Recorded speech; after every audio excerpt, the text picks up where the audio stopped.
à tous, merci de nous avoir choisis pour vous informer. Vous êtes sur le plateau du Morning sur i24 News. Beaucoup d'actualités qui nous attendent ce matin, mais on démarre tout de suite par les grands titres de la presse au Moyen-Orient.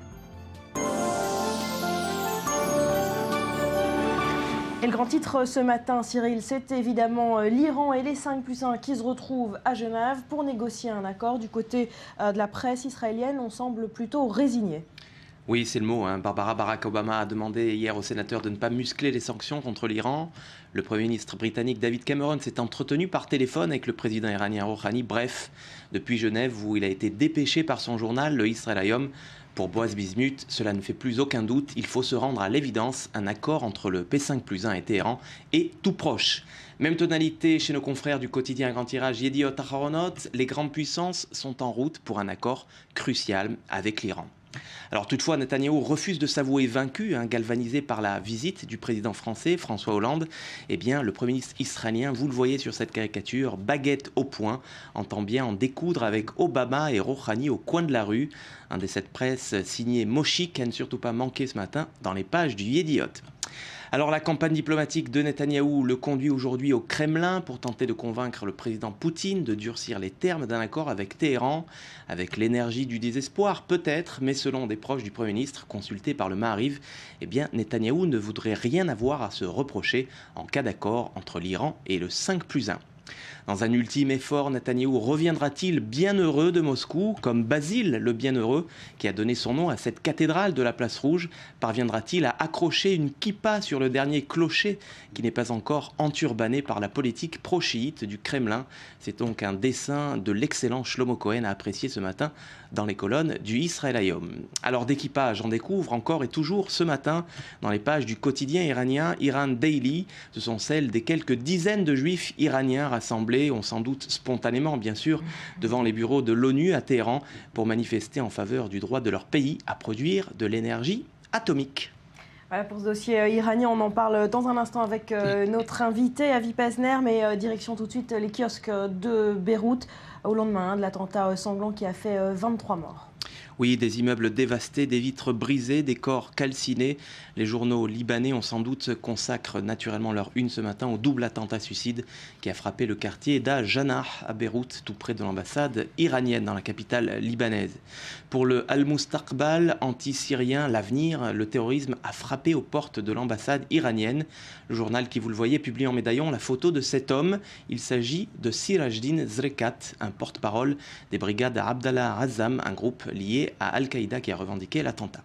Pour l'Orient, le jour, ce double attentat n'est pas simplement un avertissement, mais bel et bien le début d'une vague d'actions liées au conflit syrien. Le quotidien d'expression française qui rappelle que c'est la première fois depuis 1983 que des actions sont menées au Liban par le biais de commandos suicides.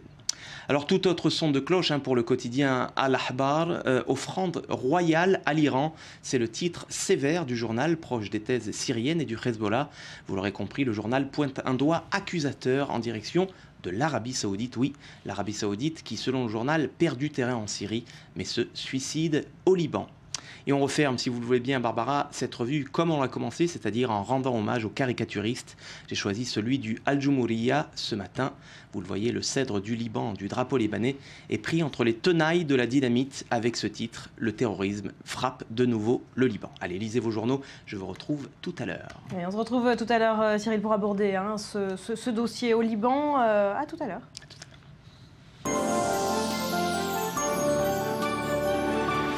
Et les yeux du monde sont donc rivés ce mercredi sur Genève. Les pourparlers avec l'Iran reprennent ce mercredi.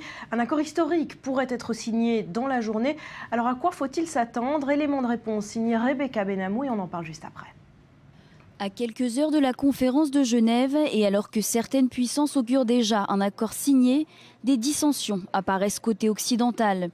Tandis que le Premier ministre israélien Benyamin Netanyahou a lancé une campagne médiatique aux résultats mitigés, c'était au tour du président François Hollande d'affirmer sa position sur le nucléaire iranien devant le Parlement israélien. J'affirme ici que nous maintiendrons les sanctions tant que nous n'aurons pas la certitude du renoncement définitif et irréversible de l'Iran à son programme nucléaire militaire. Et pour une levée des sanctions, la France pose 4 conditions. Mettre l'intégralité des installations nucléaires iraniennes sous contrôle international. Deuxième point, suspendre l'enrichissement d'uranium à 20%, réduire le stock existant et enfin arrêter la construction de la centrale d'Arak. Côté américain, après plusieurs jours d'optimisme affiché, l'heure est à la réserve. Pour le secrétaire d'État américain John Kerry, cette conférence doit marquer un tournant avec Téhéran. Je n'ai pas d'attente particulière concernant les négociations de Genève. Nous allons négocier de bonne foi et nous tenterons d'obtenir un premier accord. Nous espérons que l'Iran comprenne les enjeux de cette conférence et sera préparé à signer un document qui prouvera au monde que leur programme nucléaire est un programme de paix. Cela a toujours été notre point de vue. Côté iranien, le président Hassan Rouhani a décidé de s'exprimer via son compte Twitter.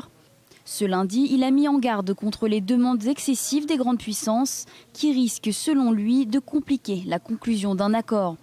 Le même jour, 390 dissidents iraniens ont décidé d'intervenir.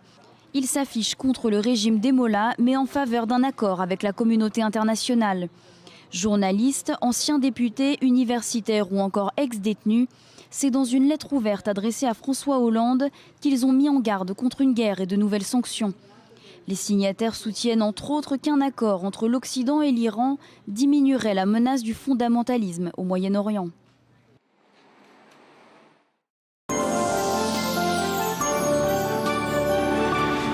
Bonjour Avi Pazner. Bonjour Barbara. Merci d'être avec nous ce matin. Vous êtes un diplomate aguerri, israélien, notamment ancien ambassadeur d'Israël en France. Alors cet accord qui est sur le point d'être scellé à Genève est-il historique ?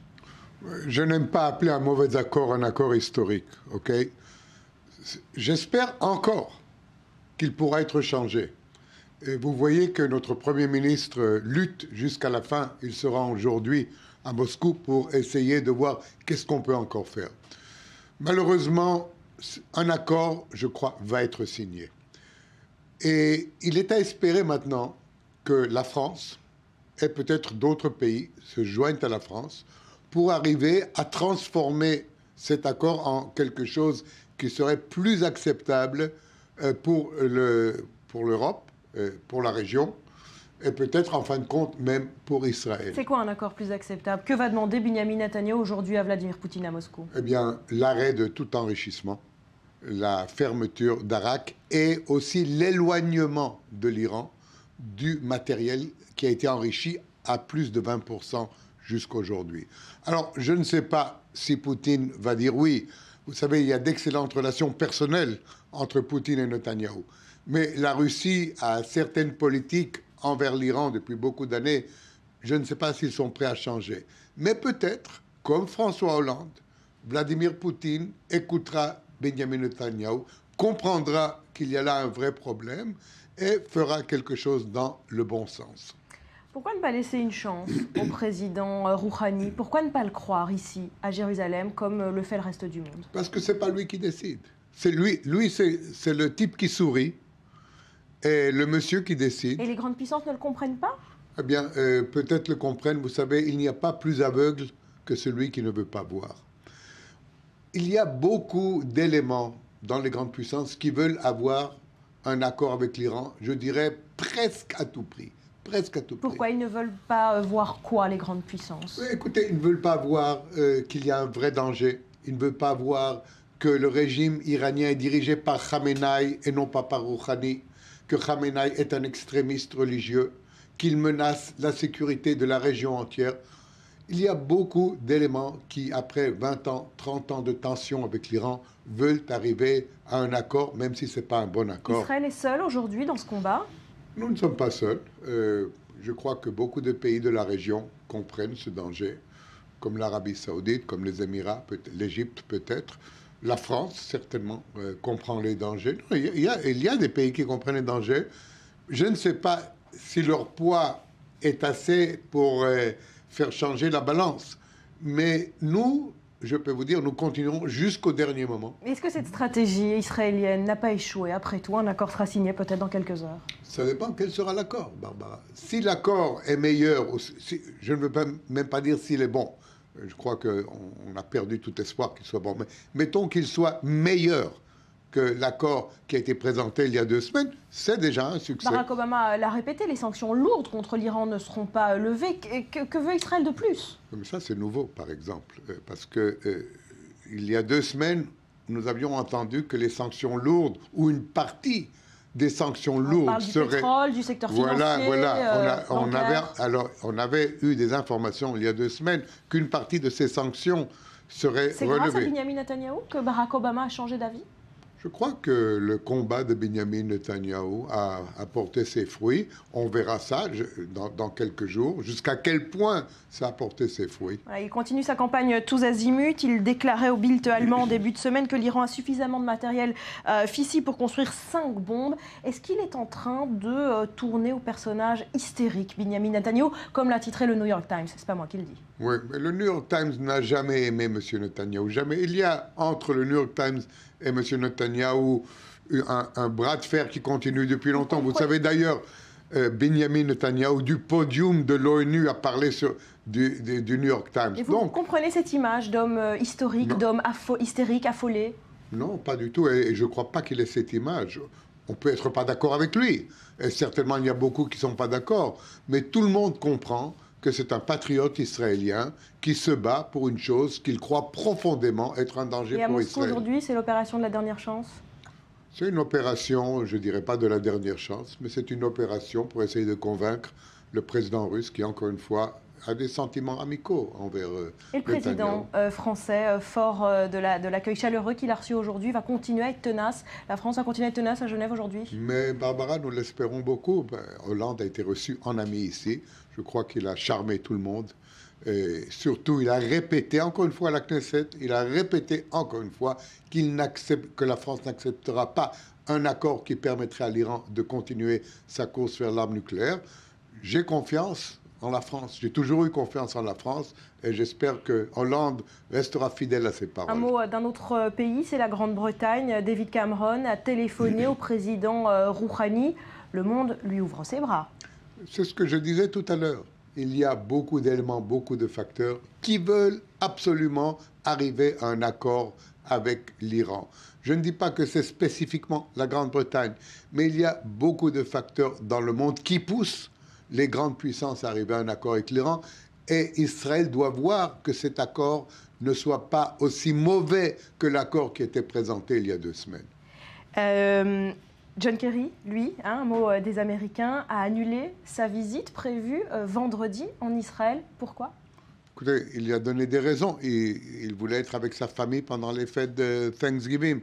Ne dramatisons pas la situation. Parce que l'accord sera scellé et qu'il n'y a plus rien à discuter. Peut-être, je ne sais pas, Mais je peux vous dire une chose. Les États-Unis et Israël restent amis, malgré les différences, malgré la discussion. Écoutez, moi, j'ai une longue expérience, ok? Je suis les relations entre Israël et les États-Unis depuis 45 ans. Je peux vous dire qu'il y a eu beaucoup de hauts et beaucoup de bas et beaucoup de discussions avec tous les présidents, avec tous les premiers ministres. Encore une discussion. Après, on tournera la page et on se serrera la main. Barack Obama et Benjamin Netanyahou, tout va au beau fixe? Écoutez, ils se sont parlé, je crois, assez longuement. Et après la visite d'Obama en Israël, les relations personnelles entre les 2 hommes se sont beaucoup améliorées. Ce qui ne veut pas dire, encore une fois, qu'il ne peut pas y avoir de différence sur tel sujet ou tel sujet. Il y a une discussion, nous discutons, nous nous battons pour nos idées, nous faisons tout notre possible, mais nous voulons absolument conserver cette amitié et alliance entre Israël et les États-Unis, elle est primordiale pour nous. Ces divergences ont renforcé les liens avec Paris. Un mot pour finir de ce voyage de François Hollande ici en Israël. Il vous a convaincu dans ces signes d'amitié à Israël? Écoutez, c'est sans doute un ami d'Israël. Hollande est un ami d'Israël. C'est un sans faute pour ce voyage? Nous l'avons vu, c'est vraiment un exploit du point de vue de visite, ces 3 jours. Je crois qu'il a charmé Israël et un Israël... Il vous a surpris? Oui, parce qu'on ne connaissait pas François Hollande avant ici. Je ne sais pas s'il était venu en Israël en privé, mais on ne le connaissait pas. Et il est venu et nous avons vu des sentiments vrais qui émanait de François Hollande. Et donc, il a charmé Shimon Peres et Benjamin Netanyahu. Et nous espérons que la France restera fidèle à ses paroles. Voilà, et des très bons liens aussi entre Benjamin Netanyahu et François Hollande. On a vu les deux hommes se tutoyer, beaucoup de convivialité. Absolument. Vous Ils ont même espoir. chanté ensemble. Ils ont dit qu'ils ont même chanté ensemble La vie en rose. Il faut vraiment être amis pour chanter ensemble La vie en rose. La vie en rose entre Paris et Jérusalem. Merci beaucoup, Avi Pazner, d'avoir été avec nous ce matin. À suivre, Israël reste présent aux Philippines 10 jours après le passage du super typhon pour venir en aide à une population toujours extrêmement démunie. Toutes les images à suivre, nous verrons comment Tsahal s'organise sur place avec notamment cet hôpital de campagne. On y revient après un nouveau journal. Restez avec nous.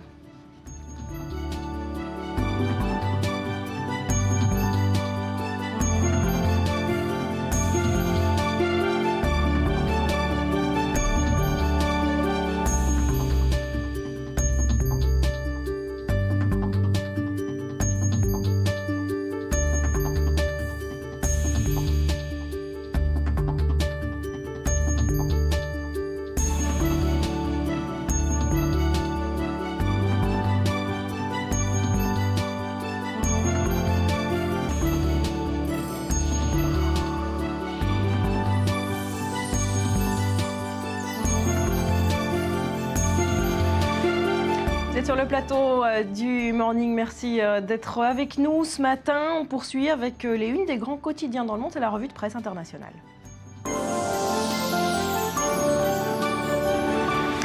Rebecca Benamou, bonjour. On ouvre cette revue de presse avec ce double attentat qui a frappé Beyrouth hier et qui a fait 23 morts. Exactement, Barbara. Alors c'est avec le quotidien britannique qu'on va ouvrir le quotidien britannique The Independent, on va ouvrir cette revue de presse. Alors il publie un reportage signé Robert Fisk. C'est l'une des plus grandes plumes du journal et un grand reporter de guerre spécialiste du Moyen-Orient. Alors dans cet article, on va suivre le journaliste dans le quartier chiite de Janar au sud de Beyrouth où ont eu lieu ces deux attentats. Alors pour le journaliste, c'est une attaque doublement symbolique, d'abord parce qu'elle vise un quartier chiite et donc ravive les tensions intracommunautaires entre chiites et sunnites. D'un autre côté, parce qu'elle vise l'ambassade d'Iran, pays soutenu par le Hezbollah libanais qui lui-même soutient le régime de Bachar al-Assad. Alors il explique que c'est une attaque qui a dû forcément être très très préparée parce que il explique qu'il s'est rendu plusieurs fois dans cette ambassade pour des demandes de visa, que c'est une véritable forteresse et qu'on ne peut pas du tout entrer et sortir comme dans un moulin. Donc la zone est particulièrement sécurisée. Le journaliste s'interroge aussi, il montre du doigt plutôt la confusion des allégeances politiques de cet événement, que montre cet événement. Le Hezbollah est-il devenu officieusement la nouvelle armée du Liban ou celle de la Syrie de Bachar al-Assad? Il conclut sur une image assez forte. Quelques heures après l'attentat, il décrit un homme qui hurle véritablement dans les rues de Beyrouth et qui dit que cette attaque est une attaque contre Zeynab qui est la sœur de Hussein, le petit-fils du prophète Mohammed, et qui est vénéré par les chiites. Donc c'est une attaque qui montre en gros que ces tensions intracommunautaires doublées de tensions politiques sont très très loin de l'apaisement. Voilà, on y reviendra sur ce dossier dans l'émission un peu plus tardivement. Alors après ces attentats au Liban, on se dirige en Israël, pays frontalier. Et pour le journal L'Opinion, eh bien, l'État hébreu assiste passivement à cette guerre civile en Syrie. Tout à fait, l'article a l'air de dire qu'Israël, qui est situé dans l'œil du cyclone moyen-oriental, assiste indifféremment à ce qui se passe autour de lui. Mais alors c'est une indifférence qui est vraiment seulement en apparence, puisque l'envoyé spécial du quotidien s'est rendu dans une base militaire à la frontière libanaise, où un commandant de Tsahal lui a dit que pour lui, l'armée la plus forte du Moyen-Orient après l'armée israélienne, eh bien c'est le Hezbollah lui-même. Alors Tsahal estime qu'il y a à peu près 150 000 roquettes de divers calibres au Liban tournées vers Israël à l'heure actuelle. Et pour Israël, on l'a bien compris, si le programme nucléaire iranien pose problème en effet, eh bien en réalité c'est aussi la livraison d'armes iraniennes au Hezbollah qui inquiète. Une menace bien entendu de plus basse intensité que l'arme nucléaire iranienne, mais d'une probabilité nettement supérieure et face à laquelle Israël pourrait se retrouver totalement seul. Voilà, les cartes du Moyen-Orient qui sont en train de changer. Le Moyen-Orient toujours à la une de l'actualité ce mercredi, évidemment, avec les pourparlers qui reprennent à Genève entre les 5+1 et l'Iran. Exactement. Alors pour la 3e fois en 5 semaines, c'est donc un nouveau cycle de négociations qui s'ouvre à Genève aujourd'hui. Et la France continue de jouer les faucons sur le dossier iranien. Alors c'est le Figaro qui en parle ce matin. Et pour le journaliste, la France veut se poser comme la nouvelle gardienne de la non-prolifération nucléaire. Elle qui se plaignait de ne pas avoir assez d'influence au Moyen-Orient comparé aux géants américains, eh bien la voilà propulsée au devant de la scène. Alors une avancée française qui, selon le journal, n'est pas due uniquement aux qualités de l'administration Hollande, mais aussi à un recul de l'influence américaine dans la région. L'échec en Irak et en Afghanistan a laissé de grosses séquelles et forcément provoquer un déficit de crédibilité, de la crédibilité américaine dans la région. Alors, il ne faut pas oublier que pour les États-Unis, l'enjeu est de taille, parce que si le pays veut quitter l'Afghanistan comme convenu d'ici 2014 et imposer une solution politique en Syrie, eh bien, l'Iran est totalement instrumental. Alors, la balle est donc dans le camp iranien, selon le quotidien. 2 scénarios possibles aujourd'hui. Si l'Iran refuse de signer, eh bien, ce sera la France qui sera blâmée pour son intransigeance. Mais si l'Iran signe, eh bien, la France en sortira grandie. Voilà, à suivre dans la journée. On termine cette revue de presse avec 2 événements clés de la journée, évidemment. Tout d'abord, la victoire des Bleus hier soir face à l'Ukraine. Et puis, dans 2 jours, les 50 ans de l'assassinat du président Kennedy.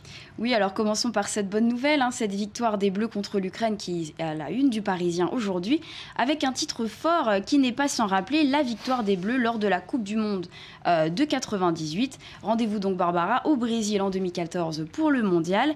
Et comme vous le disiez, donc le 2e événement de l'actualité ce mercredi, eh bien c'est l'Amérique qui se prépare à commémorer les 50 ans de l'assassinat du président Kennedy. À la une du quotidien USA Today, on se rappelle de cette Amérique des années 60 et de ces quelques minutes qui ont changé le cours de l'histoire le 22 novembre 1963.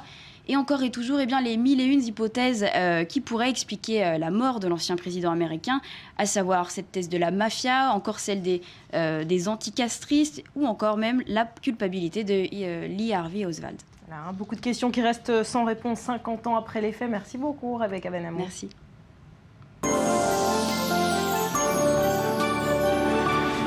Nous sommes le mercredi 20 novembre, voici les grands titres de l'actualité. Le monde a les yeux rivés sur Genève. Ce mercredi, un accord historique avec l'Iran pourrait être signé dans la journée. Obama tente de convaincre le Congrès de ne pas adopter de sanctions supplémentaires, a tenu à rassurer, les sanctions lourdes contre Téhéran ne seront pas levées, à savoir le pétrole, le secteur financier et le secteur bancaire.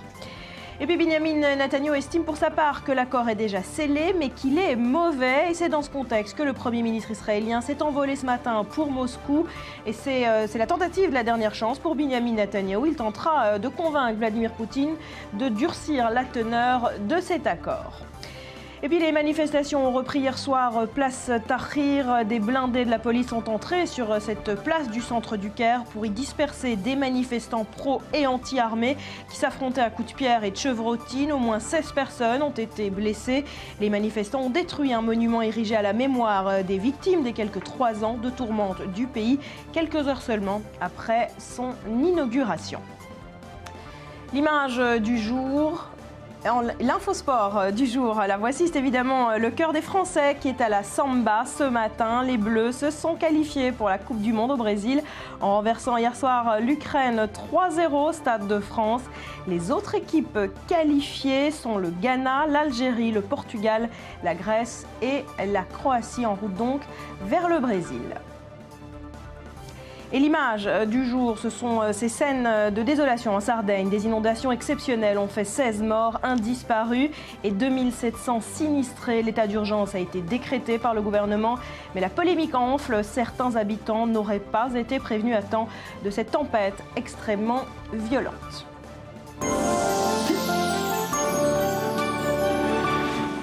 Et on reparle des Philippines également ce matin. On en parle avec vous, Betsabe Salem. Bonjour. Bonjour Barbara. Alors 10 jours après le passage du super typhon, le pays commence à se réorganiser, mais avec beaucoup d'aide internationale.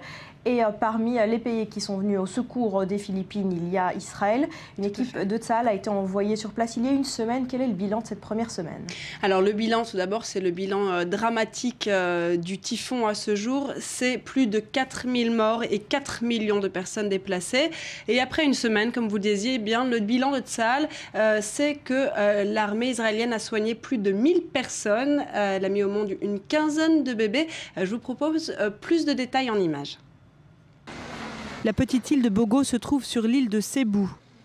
Elle offre le même spectacle de désolation que Tacloban, là où la majorité des secours internationaux se sont installés.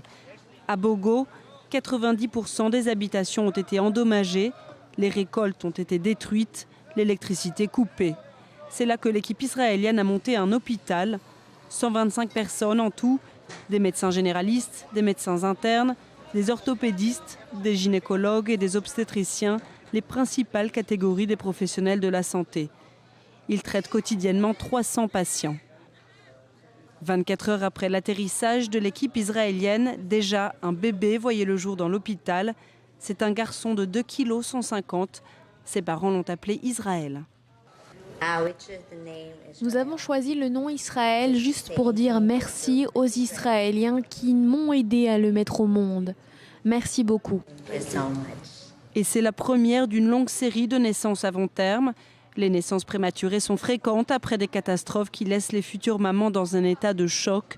Avec un bloc opératoire et des incubateurs pour bébés prématurés, ces sauveteurs expérimentés permettent des soins que l'hôpital adjacent ne peut plus offrir. Il n'y a pas d'endroit qui soit trop éloigné. Il n'y a pas de mission qui soit impossible à remplir pour aider un ami en détresse. Le commandement de la défense passive aide déjà la population de la région. Dans les prochains jours, l'aide ne sera pas qu'humaine, mais on aidera également à remettre sur pied les infrastructures. La majeure partie des patients souffrent de blessures liées directement au typhon, souvent des blessures qui ne sont que mineures, mais qui risquent de causer des infections si elles n'étaient pas ou mal soignées. Alors sur l'île de 250 000 habitants, on se passe le mot et les files d'attente se mettent en place dès 5 h du matin.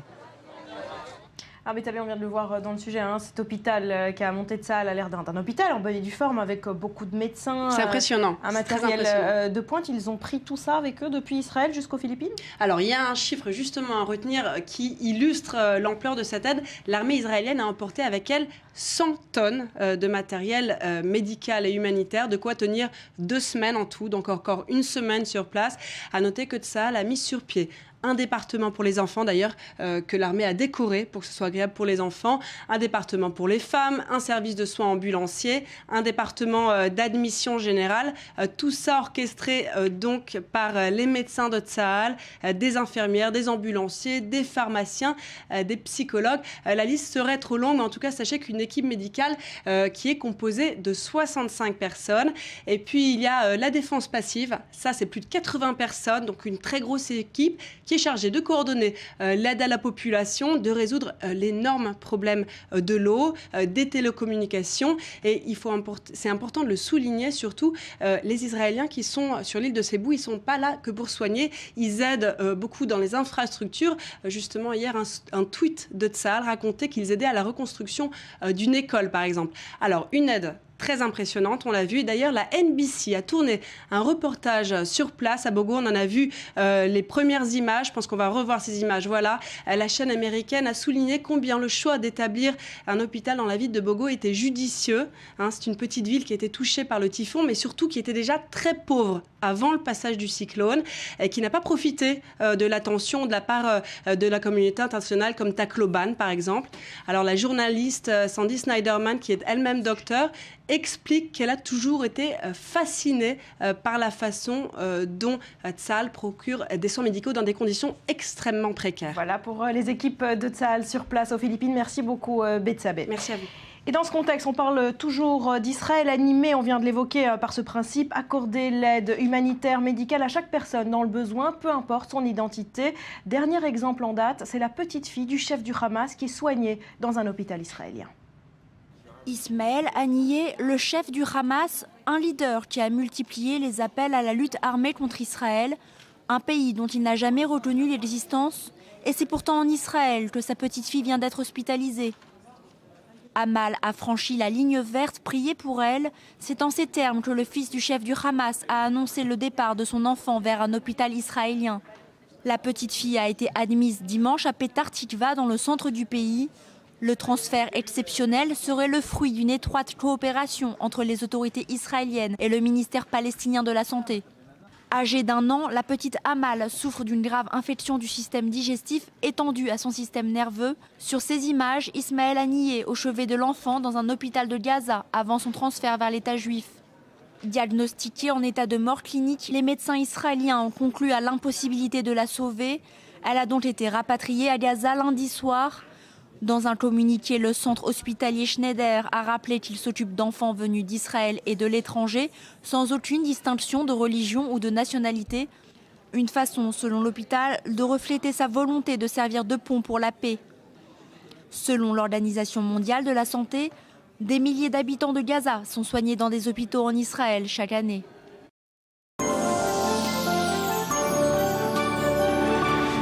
Et nous sommes en ligne avec Marc Mimouni, l'ancien directeur de cet hôpital qu'on vient de voir de Schneider à Petah Tikva. Bonjour, merci d'être avec nous. Est-ce que ça arrive souvent que des proches de terroristes, d'ennemis publics d'Israël soient soignés dans les hôpitaux israéliens ? Oui, bonjour à vous et merci de m'avoir consulté. Je vais vous dire, vous avez tout dit en fait. Nous, les médecins, nous ne considérons pas qu'il y a des ennemis ou des amis. Nous ne nous intéressons pas au fait que, en tant que médecin, j'entends, en tant que citoyen, c'est une autre affaire. Mais nous ne nous intéressons absolument pas de savoir ce que font les parents. Pour nous, un enfant est un enfant. C'est toujours un enfant et un enfant dans la détresse parce qu'il est malade. Et ça crée pour nous, nous le soignons exactement comme nous soignons tous les autres malades. Alors, je ne peux pas vous dire exactement, et si je le savais, je ne vous le dirais pas à cause du secret professionnel, ce qui s'est passé avec cette petite fille, mais je dois manifester ma satisfaction que des gens de Gaza viennent nous consulter. Ça a été toujours notre thèse, et moi je me souviens, il y a à peu près une quinzaine d'années, nous avons reçu des médecins de Gaza qui venaient apprendre un petit peu mieux la médecine. Nous avons une médecine qui est meilleure que celle qu'ils peuvent donner, et je suis tout à fait d'accord avec ce que vous avez dit, le pont pour la paix, ce qui nous permettrait d'enseigner un petit peu ce que nous savons et de faire de Gaza un empire médical. Merci beaucoup Marc Mimouni d'avoir été avec nous. À suivre, on reviendra sur ces attentats qui a frappé Beyrouth hier. Restez avec nous.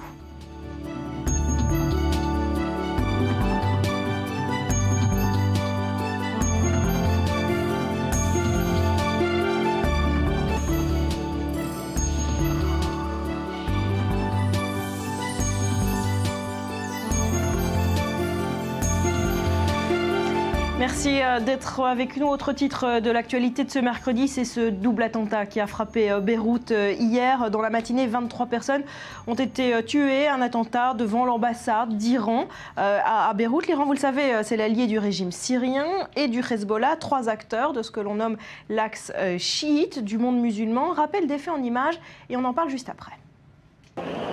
Voitures calcinées, immeubles ravagés témoignent de la violence du double attentat suicide survenu ce matin près de l'ambassade d'Iran à Bir Hassan, quartier résidentiel du sud de Beyrouth, à majorité chiite et bastion du Hezbollah. Il était près de 10 heures quand 2 explosions se sont produites de manière presque concomitante selon l'armée. Une moto a d'abord explosé, suivie par un 4x4 qui se trouvait à 300 mètres. À l'hôpital de Al-Zahra, les témoins survivants de l'explosion sont encore sous le choc. On était assis dehors devant le bâtiment, à peu près à 200 mètres du lieu de l'explosion. J'étais à l'entrée de l'immeuble avec mon frère et un ami. La première explosion est survenue. On a couru là-bas pour voir ce qui se passait. En moins de 10 minutes, la seconde explosion a eu lieu. Dieu merci, ma main a été à peine touchée. Par contre, je ne sais pas dans quel état est mon frère. Je l'ai bougé, il était complètement noirci. Ils m'ont emmené ici et personne n'a de nouvelles de lui. Immédiatement après, l'Iran, par la voix de son ambassadeur, pointe du doigt Israël. Il y a 75 millions d'Iraniens en Iran qui veulent participer à la lutte contre l'occupation israélienne. C'est ce qui fait qu'il est important pour nous de nous tenir sur la ligne de front. Et c'est notre fierté de lutter contre les plans israéliens et de faire face aux dictats sionistes. Et si Dieu le veut, nous continuerons notre chemin avec plus de puissance et de force. Quelques heures plus tard, l'attentat a été revendiqué par un groupe djihadiste considéré comme lié au réseau extrémiste Al-Qaïda. Le responsable a prévenu que les attentats se poursuivraient au Liban tant que le Hezbollah chiite continuait de combattre en Syrie. Il s'agit de la première attaque visant l'Iran depuis le début du conflit où le régime islamique a dépêché des experts militaires et encouragé le Hezbollah libanais à combattre aux côtés des troupes du président Bachar el-Assad. Et on en parle avec vous, Jacques Neria. Bonjour, merci d'être avec nous ce matin. Vous êtes ancien officier des renseignements israéliens.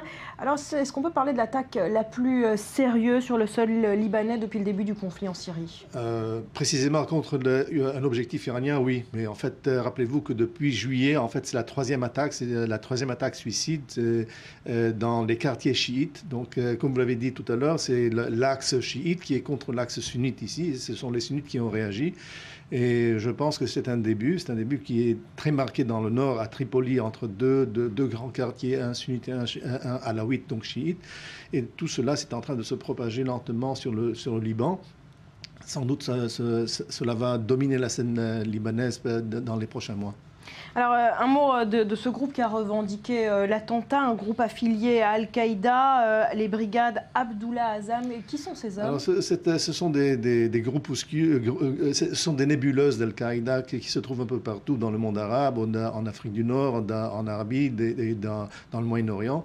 Il n'y a rien de précis, c'est une organisation ad hoc qui a été créée pour cette... Ce sont des Libanais, ce sont des Libanais, effectivement, des sunnites libanais qui ont pris, je dirais, les choses en main et pour tout simplement exprimer leur fureur ou leur angoisse contre ce qui se passe en Syrie. Alors précisément, en visant l'ambassade iranienne à Beyrouth, quel message Le message est tout simplement que vous êtes devenus des cibles, vous aussi, donc essayez de vous désengager de ce qui se passe en Syrie, ce qui ne va pas se passer.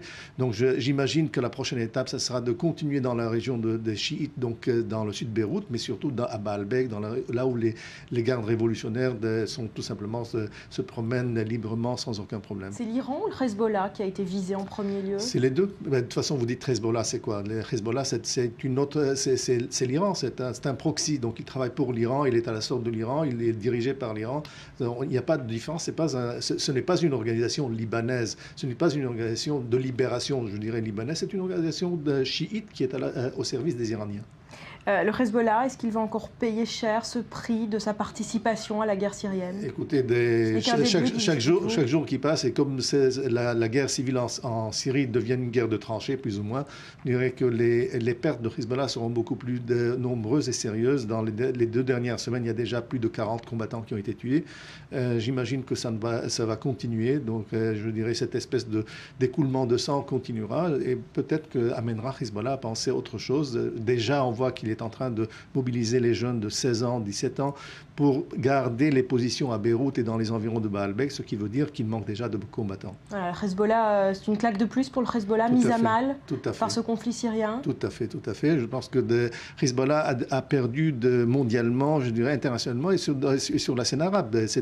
Il y a quelques mois, rappelez-vous, c'était le champion du combat contre Israël, de la libération en Israël. Aujourd'hui, il est devenu quoi? Il est devenu un serviteur des Iraniens, un serviteur de Bachar Assad. Il est tout simplement lié à une coalition qui est problématique du point de vue arabe et que personne, je dirais, dans le monde sunnite arabe n'accepte. Et sur la scène libanaise intérieure à proprement parler, où se place-t-il? On a vu le Premier ministre libanais réagir de façon extrêmement neutre à cet attentat, pour ne pas dire indifférente. Ça traduit la paralysie politique dans laquelle se trouve le Liban aujourd'hui? Ça traduit plus que ça. Ça traduit ce que les Libanais disent dans les salons sans oser le dire ouvertement. Ils sont bien contents que Hezbollah ait reçu une bonne claque. Donc c'est une bonne chose pour le Liban.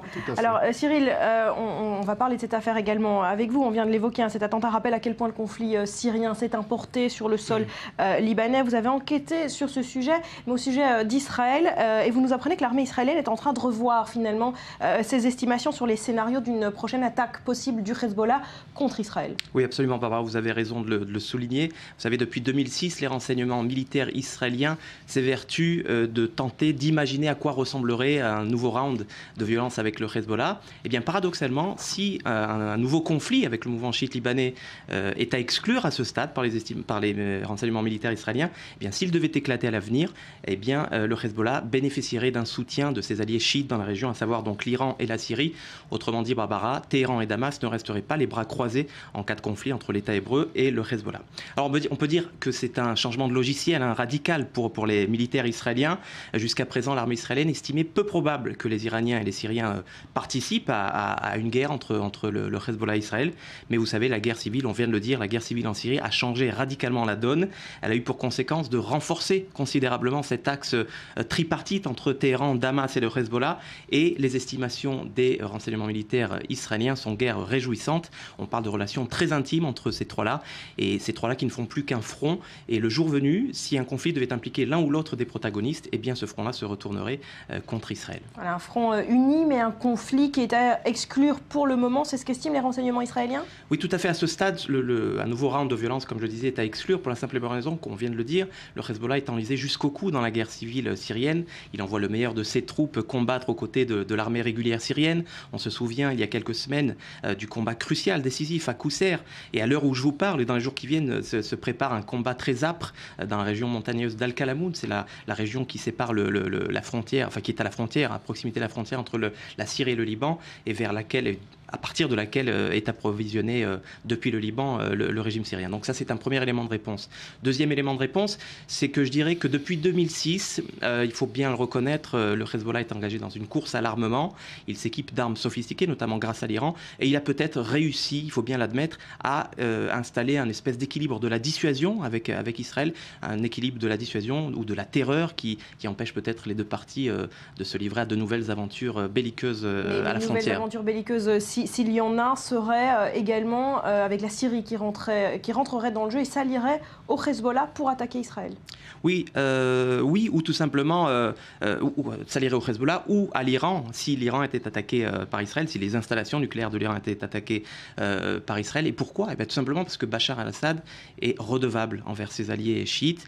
On parle d'une dette, c'est une dette qui est quasiment inexpiable. Vous savez, on peut dire aujourd'hui sans trop se risquer que sans la main forte prêtée par Téhéran et par le Hezbollah au régime syrien, eh bien Bachar al-Assad aurait perdu le pouvoir. Je lisais récemment dans la presse libanaise un haut responsable du Hezbollah qui disait qu'en moins de 2 heures, Bachar al-Assad aurait perdu le pouvoir si le Hezbollah n'était pas venu lui prêter main forte. Vous partagez cette analyse, Jacques Neria. Si le Hezbollah devait venir à affronter Israël, ce serait avec les troupes de Bachar al-Assad? Il y a dans la Bible des passages qui disent « j'ai vieilli et j'ai vécu et j'ai vu ». Donc, veni veni vici. Dans ce cas-là, écoutez, je vous rappelle, en 82, l'armée syrienne était le grand allié des Palestiniens. Et quand la première incursion israélienne s'est faite au Liban, les Syriens se sont tenus quoi? Finalement, c'était Israël qui avait attaqué les forces syriennes dès le début de la guerre et non pas le contraire. Je pense que il y a toujours des intérêts à sauvegarder. Mais du côté iranien, je serais beaucoup plus inquiet que du côté syrien. Parce que Bachar al-Assad est quand même redevable aujourd'hui au Hezbollah. Oui, mais de l'autre côté, Damas est à même pas 40 km de la frontière israélienne. Donc il faut se rappeler de ça. Alors que Téhéran, c'est à 1500 km, c'est autre chose. Mais de l'autre côté, il faut se rappeler qu'aujourd'hui même, des gardes révolutionnaires iraniens se trouvent déjà sur le territoire libanais. Ce sont eux, à l'époque, dans la deuxième guerre du Liban, qui ont manipulé les missiles terre-mer qui ont touché le bateau israélien, enfin le navire israélien de guerre qui était sur place. Donc ils sont là et ils sont comme des conseillers. Ils ont donné à Hezbollah la capacité de creuser des tunnels, tout un labyrinthe de tunnels dans le sud, des fortifications énormes, je dirais une sorte de ligne Maginot. Et puis surtout, ce qui est beaucoup plus important, c'est de la livraison d'armes, de missiles, tout ça, qui est manipulé et manié par les Iraniens eux-mêmes. Ouais, les Iraniens qui viennent prêter main forte au Hezbollah, et c'est peut-être pour ça que le mode opératoire, Cyril, changera dans une prochaine attaque entre le Hezbollah et Israël? Oui, en cas de confrontation, de nouvelles confrontations avec le Hezbollah, éventuellement une confrontation élargie avec les autres alliés de la région, l'armée israélienne estimait jusqu'à présent que ses ennemis opteraient pour une guerre d'usure, pour des tirs sporadiques de missiles peu précis sur des grandes agglomérations israéliennes. Aujourd'hui, les estimations israéliennes ont changé. Dès les premiers jours, l'axe chiite dont on parle pourrait frapper fort et de manière ciblée contre les agglomérations israéliennes, de peur que les représailles israéliennes ne soient trop longues, trop sévères contre les grandes villes de cet axe-là. Et donc, dès les premiers jours, il faut s'attendre, selon les services de renseignement israéliens, à un véritable déluge de missiles sur le sol israélien. Pour rappel, Barbara, en 2006, pas moins de 4000 missiles et roquettes du Hezbollah s'étaient abattus sur le sol israélien, comme on peut le voir sur cette infographie. Un déluge de missiles en cas de conflit, c'est le cas? Tout à fait. Je suis complètement d'accord. Hezbollah, aujourd'hui, dans son arsenal, a plus de 60 000 missiles, donc de courte portée, de longue portée, de moyenne portée. Israël est beaucoup plus, je dirais, inquiet par les missiles de longue portée plutôt que par les missiles de courte portée qui sont presque impossibles à intercepter. C'est pour cela, à mon avis, que comme dans la deuxième guerre libanaise, les objectifs israéliens seront en premier lieu les missiles sol-sol de Hezbollah, et ce sera la cible, je dirais, primaire de l'aviation israélienne. Mais tant que le conflit syrien a lieu, Israël peut rester tranquille. Tant que le Liban s'enlise dans ce conflit syrien, Israël peut rester tranquille. Tout à fait. Écoutez, je pense que la guerre civile en Syrie, ce n'est pas une guerre qui va se terminer demain, à moins que Assad ne soit assassiné demain, c'est autre chose. Mais les guerres civiles c'est un scénario possible, l'assassinat d'Assad ? Comment ? C'est un scénario possible, l'assassinat d'Assad ? Exactement, pourquoi pas. Il y a quelques mois, au sein même du quartier général, une bombe a été placée sur la table et 4 grands officiers ont été tués sur place. Donc c'est très possible. Assad a été visé lors d'un passage à une mosquée. Donc la mosquée a reçu des tirs de mortier. Donc je dirais, son pas n'est pas intenable. Il est attaquable aussi. Mais sinon, la guerre perdurera. Mais sinon, c'est une guerre civile. Je vous rappelle, la guerre civile libanaise a commencé en 1975, c'est terminé en 82-83. Donc nous parlons de plusieurs années. Nous avons un répit de longue durée, et tant que Hezbollah est engagé, comme dit, jusqu'au cou dans le conflit syrien, on peut tout simplement se préparer à la prochaine guerre. Est-ce que l'Iran pourrait revoir ses positions d'aide au Hezbollah et à Bachar al-Assad s'il signe un accord avec l'Occident, s'il se fait le nouvel ami du monde libre? Ça n'a rien à voir avec ça. Je dirais l'hostilité que l'Iran a envers Israël est, je dirais, viscérale. Donc que ce soit un accord avec les États-Unis ou un accord avec l'Occident, ça ne va pas changer les donnes sur le terrain ici. Peut-être il n'y aura pas d'action ouverte iranienne. D'ailleurs, ce qui ne s'est jamais passé. Rappelez-vous, en Argentine, les attaques ont été perpétrées par des Hezbollah, par des agents, et un peu partout, ce sont des agents qui sont à la sorte de l'Iran. Donc, je dirais, le modus operandi ne va pas changer. Face à cet axe chiite, il y a un monde sunnite plus modéré auquel pourrait s'allier Israël. Modéré non, mais je dirais il y a des circonstances qui font que nous sommes dans le même bain, de ce qui fait que nous, avec l'Arabie Saoudite, avec Qatar et Bahreïn, nous partageons le même ennemi et les mêmes inquiétudes. Donc, on a parlé des alliances possibles entre l'Arabie Saoudite et Israël pour une attaque sur l'Iran. C'est un scénario envisageable? Il faudrait plutôt envisager des alliances égypto-arabes. C'est pour cela que l'Égypte a été payée, je dirais, très généreusement par les Émirats et par le Royaume saoudien. Les 14 milliards de dollars ne sont pas donnés pour rien. Donc c'est tout simplement pour s'assurer, je dirais, que l'Égypte reprenne son rôle de leader dans la région. Tout à fait, et se tient juste en face de l'Iran. Merci beaucoup Jacques Nariel d'avoir été avec nous ce matin. Merci Cyril pour ces explications.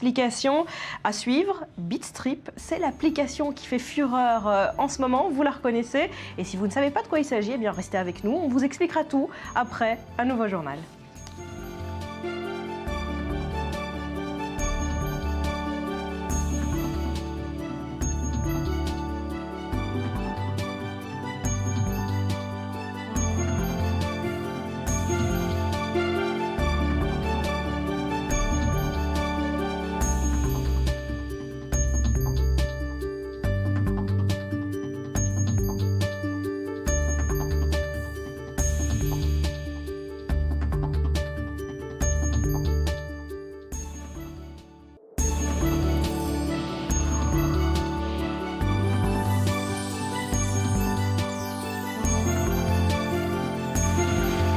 êtes sur le plateau du Morning, merci d'être avec nous. On passe à l'actualité sur Internet avec la revue du web. Rudy Saada, bonjour. Bonjour Barbara. Et on ne pouvait pas passer à côté ce matin de l'embrasement de Twitter pour l'exploit de l'équipe de France. Oui, hier. C'était un match historique pour le football tricolore, mais c'était aussi un moment historique pour le Twitter français. Twitter a vécu un embrasement absolument incroyable. On avait déjà battu des records au match aller, donc vendredi dernier, avec 400 000 tweets, souvent des tweets très durs, d'ailleurs j'en faisais partie. Eh bien hier, ce ne sont pas moins, mais à coup de pas, ce sont pas moins de 1 200 000 tweets qui sont arrivés sur le mot-clé France-Ukraine. Difficile, voire impossible de vous faire une sélection. Juste cette image de Mamadou Sakho qui domine Rio, ou encore ce tweet de Stéphane Kohler. Une fois de plus, le nuage ukrainien s'est arrêté à la frontière. Alors dans l'ensemble, Twitter a vibré tout au long du match. Anonyme, star des médias, du showbiz et de la politique, tout le monde félicitait tout simplement les Bleus qui d'ailleurs ont inauguré juste après le match leur compte officiel avec ce message direction le Brésil. Bienvenue à vous et merci à tous les fans et à tous les supporters. C'est l'ouverture du compte de l'équipe de France. Il n'existait pas. Non, il n'existait pas, donc ils l'ont ouvert. Ils ont été prudents de l'ouvrir juste après la victoire. Évidemment. Alors on a vu dans le journal la réaction de François Hollande qui était au match hier. Le reste de la classe politique française a réagi ? Ah, plus que ça, elle s'est même arrêtée. Regardez ce tweet du député Tardy. Séance suspendue en commission. Ils sont en train de fêter le 3e but. Pendant ce temps, Ramayad, elle carrément live-tweetait le match. Action après action, elle nous le faisait vivre sur Twitter. Et évidemment, Jean-Marc Ayrault est allé de son petit tweet avec une petite métaphore et ils n'ont pas renoncé, ils se sont mobilisés pour gagner. Christophe Barbier ce matin faisait d'ailleurs remarquer que François Hollande avait félicité le sélectionneur, mais qu'a fait le sélectionneur ? Il a changé d'équipe après une défaite. Voilà ce qu'il attend peut-être. Voilà, mais la France est bien contente ce matin. À noter quand même que le compte de Marine Le Pen est resté silencieux alors qu'il ne l'était pas juste après la défaite de vendredi. Mais aucun tweet hier soir. Aucun tweet sur la victoire ? Non. C'est pas très bon joueur. Mais elle a été beaucoup interpellée par les internautes, justement. Allez, on part au Liban également dans cette revue du web ce matin. Rudy, j'allais vous appeler Cyril, mais non, vous êtes Rudy. Oui, c'est bien moi. Mon petit chouchou. Où la BDL, la Banque du Liban, émet un billet problématique. C'est une information du quotidien libanais L'Orient le Jour, relayée par le blog Big Brother.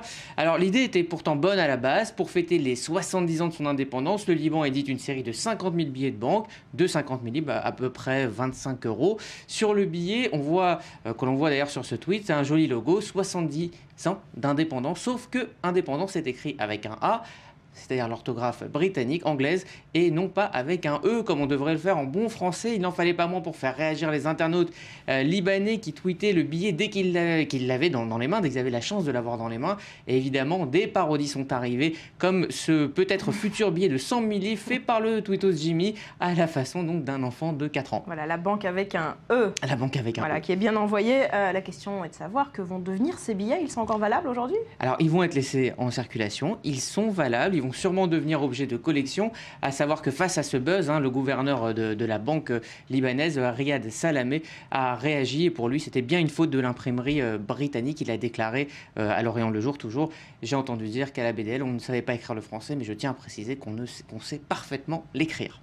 Et on reste dans le bad buzz économique. Ce matin, c'est dangereux, vous allez nous l'apprendre, pour les multinationales de jouer les campagnes de marketing sur Twitter. Et c'est la banque américaine JP Morgan qui en fait les frais. Oui, alors là, c'est un fail dans toute sa splendeur. Car en effet, dans la courte histoire du net, on le sait, il est très dangereux pour les grandes multinationales de jouer avec le net et de tenter de l'utiliser à des fins marketing. C'est un effet boomerang. Dernière victime en date, vous l'avez dit, JP Morgan, qui vient tout juste de prendre une amende record d'ailleurs de 13 milliards de dollars pour éviter des poursuites du gouvernement.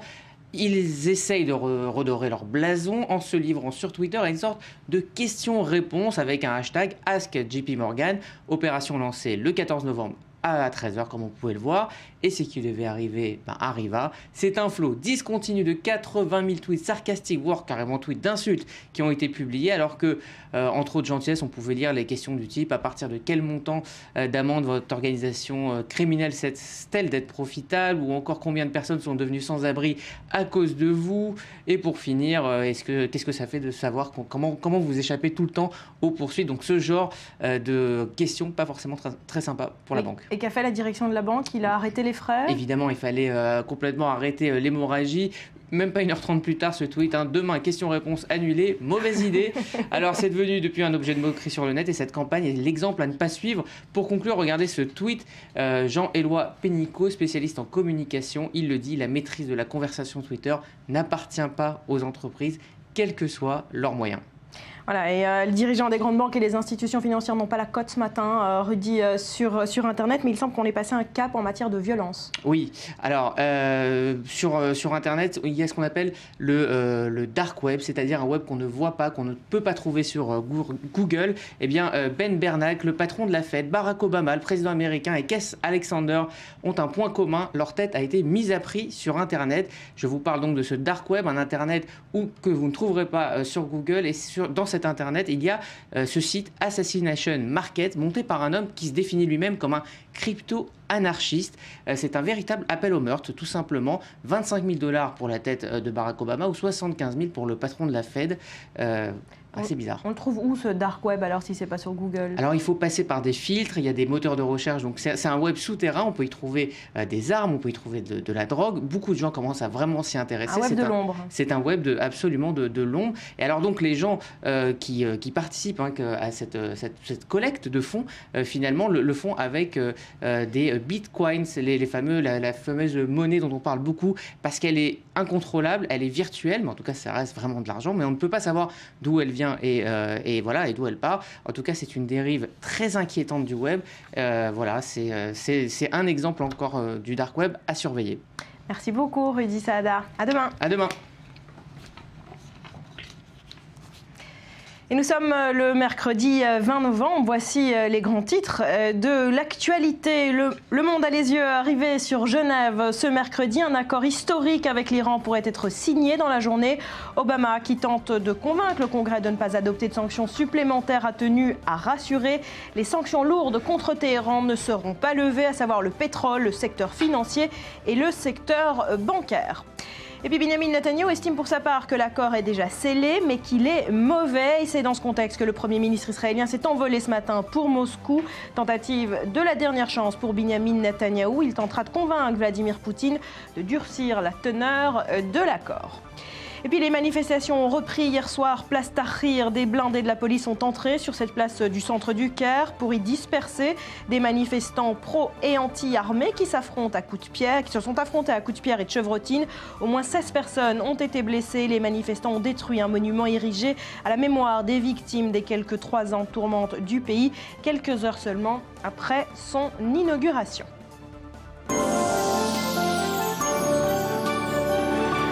Chose promise, chose due avec vous, Virginie Khalifa. Vous allez nous parler de South Park, cette série culte, un dessin animé pour adultes. Exactement. Alors pour ceux qui ne connaissent pas encore South Park, je ne pense pas qu'il y en ait beaucoup. Alors ce dessin animé anti-politiquement correct a connu un grand succès parce qu'il n'a pas peur de la censure. Du coup, pour se faire remarquer, il multiplie les vulgarités, il cultive le cynisme et lance des attaques directes envers la société, des attaques qui n'épargnent ni les hommes politiques ni les stars du moment. Mais si je vous en parle aujourd'hui, Barbara, c'est parce que le sujet qui a été traité dans son dernier épisode, eh bien, est la paix dans le Moyen-Orient. Alors on y voit quoi dans ces épisodes? Alors, il s'agit du 6e épisode de cette 17e saison, ce qui n'est pas rien, et on traite actu. Les personnages Cartman, le petit gros, et Kyle, le juif de la bande, quittent le Colorado pour se rendre dans la vieille ville de Jérusalem, bien évidemment le symbole fort du Moyen-Orient, et c'est ici que l'histoire bat son plein, avec ces deux personnages qui se trouvent en face des milliers de juifs, de chrétiens et de musulmans.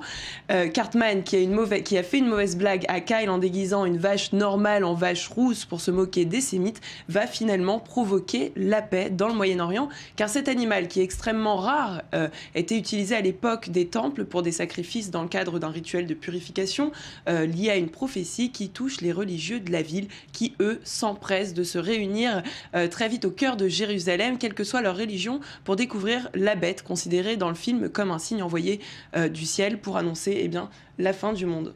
pour annoncer la fin du monde. Ça cache un autre message, hein, si on connaît les auteurs de South Park. C'est un double message. Effectivement, leur humour est au rendez-vous. On y voit des armes nucléaires, des personnages qui décapitent des prisonniers de guerre, mais finalement, on se rend compte que tout ce qui est décrit, ce sont des scènes d'apocalypse, des scènes de fin du monde, et du coup, une paix possible au Moyen-Orient qui serait synonyme du calme qui précède finalement la fin du monde. Et ils y arrivent au bout du compte ?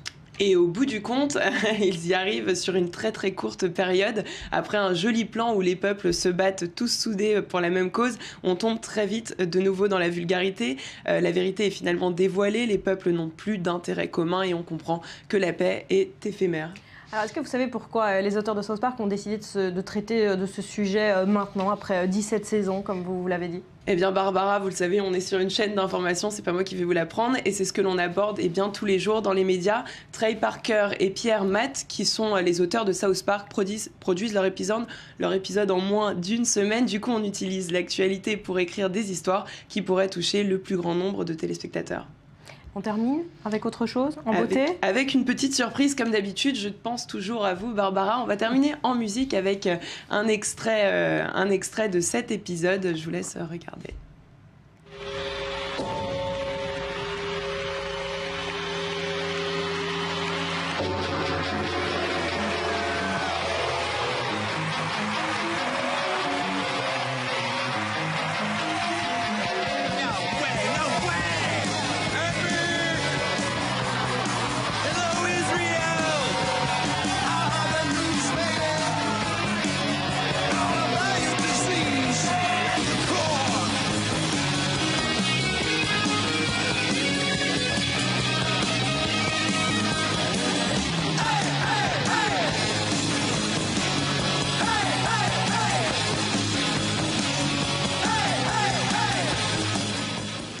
Merci beaucoup Virginie, c'était l'épisode de South Park consacré donc au Moyen-Orient. Exactement.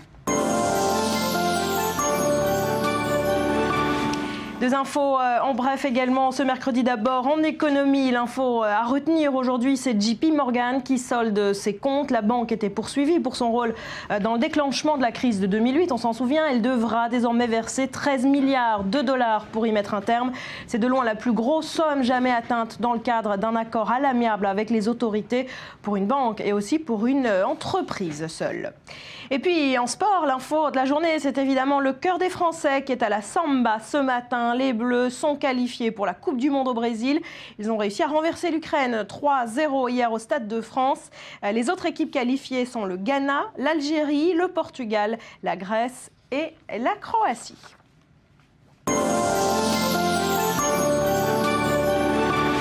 Et on termine avec la tendance du moment. La tendance du moment, c'est avec vous, Johan Waki, et il s'agit de Bitstrip. Bonjour Barbara. Alors Bitstrip, c'est quoi ? Bitstrip, eh bien c'est ça. C'est une application qui permet de mettre en scène sa vie à travers des vignettes de bande dessinée. Et c'est plus de 20 millions d'utilisateurs dans le monde en seulement quelques semaines. Vous créez votre avatar, c'est-à-dire votre personnage virtuel. Vous choisissez des vignettes que vous pouvez compléter avec du texte en bulle. Et à partir de là, les possibilités sont presque infinies. On peut réinventer sa vie, voilà, comme Shakespeare, ou utiliser des situations du quotidien, ou encore faire état de son humeur, que ce soit une humeur positive ou une humeur négative. Voilà, là, j'étais plutôt énervé en écrivant cette vignette. L'idée est surtout d'illustrer notre vie, ce qu'on écrit habituellement en situation, en statut Facebook. On l'illustre ici en situation imagée. On peut également se mettre en scène avec nos camarades pour faire des situations collectives. Voilà, retour sur le plateau. Retour sur le plateau. Et vous voilà, Johan Waki. Me voilà. Ah, mais je me demandais si vous alliez faire une chronique 100% virtuelle, mais non, vous êtes bel et bien là. Je suis bel et bien là. Et d'ailleurs, ce qui est drôle, c'est plutôt de mélanger le réel et le virtuel, comme on le voit encore une fois dans cette application. Mais ce qui est surtout intéressant ici, c'est que Bitstrip, c'est pas nouveau. Bitstrip, ça date de 2008 et ça fait seulement quelques semaines que ça fait beaucoup de bruit et quelques jours, notamment en Europe, qu'on le voit absolument partout, impossible de passer à côté.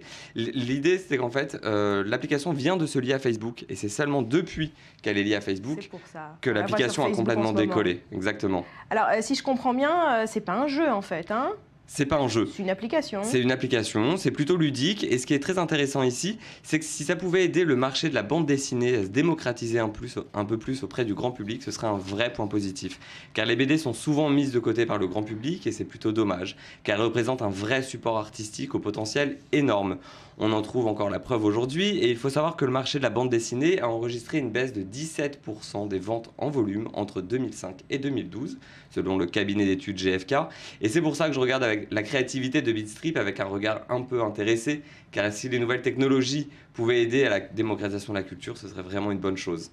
Voilà, la BD, tout le monde s'y met, c'est ça? La BD, tout le monde s'y met. Et j'en profite pour vous dire que si vous comptez vous mettre à la BD, Barbara, vous pouvez commencer par lire Les Chroniques de Jérusalem de Guy Delisle, qui a notamment reçu le prix du meilleur album au Festival d'Angoulême en 2012 et qui valent vraiment le détour.